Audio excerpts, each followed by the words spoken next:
Hi, this is the girl who likes to upcycle junk. I see potential everywhere, and so I have difficulty in throwing things out.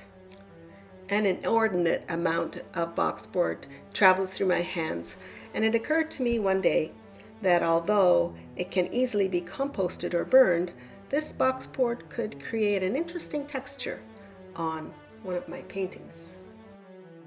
So I started cutting out rectangles and gluing them onto my panel, just enjoying what I'm doing.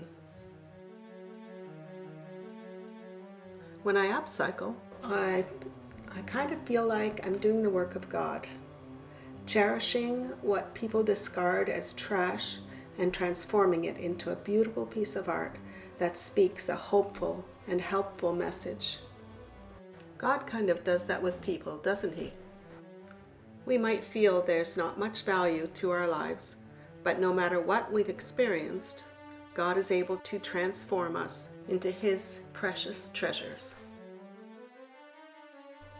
There comes a point in the process where I feel a little bit confused. I've put so much stuff down. I just need to clear my head, paint it all white, see what's going on with the design and the structure, and as you can see, I needed to add a few more bits and pieces. Now, before I went on and painted the background fully, I wanted to test one of my ideas. I had a bag of elastics from the thrift store. Could they create something interesting? Playing and creativity are very closely related. If you don't play, you can't create.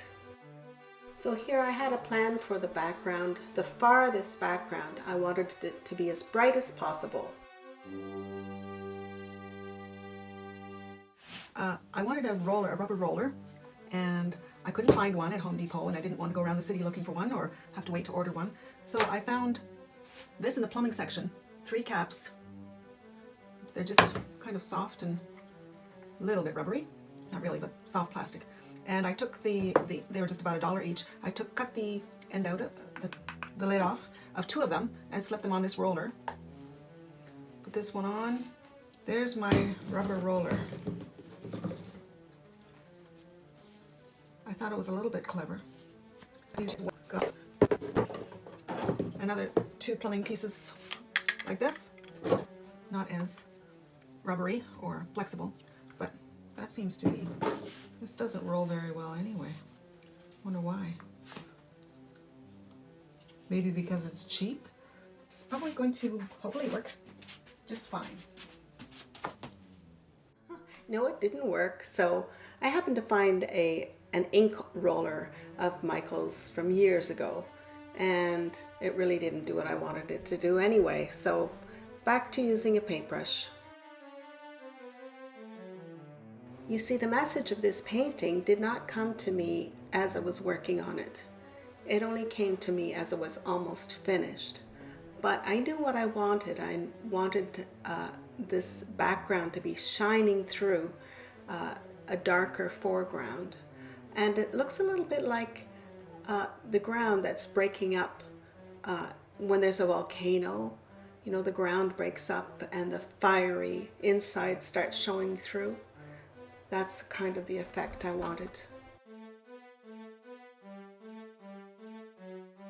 And then I wanted to experiment with my main element, the thing that would bring the whole image together. And it was a bunch of little rings, little jewelry rings that I'd collected over time and had various sizes. And what was I going to do with them? I strategically arranged them, trying to be a little bit haphazard, not so regular, but along the 2/3 kind of portion of the canvas, and glued them down with some gesso for starters. And at first glance, it kind of comes across as a chaos of movement, but in the end, it is intentional. Each little white dot, they didn't stay white, but they represent prayers. Each prayer that comes from a pure white heart goes up before God, hits its mark, and God makes it effective. And when we as a group of people send many prayers up into heaven, they hit their mark, and we begin to break up the fallow ground. We begin to break up closed heavens that are above us, where the enemy has caused darkness. Our prayers are breaking them up, and the light is beginning to shine forth. We are making a difference. You might have noticed that the blue on this painting seems to change, and it's the light. Depending on if it's sunny outside or cloudy, or what room the painting is in, the color changes.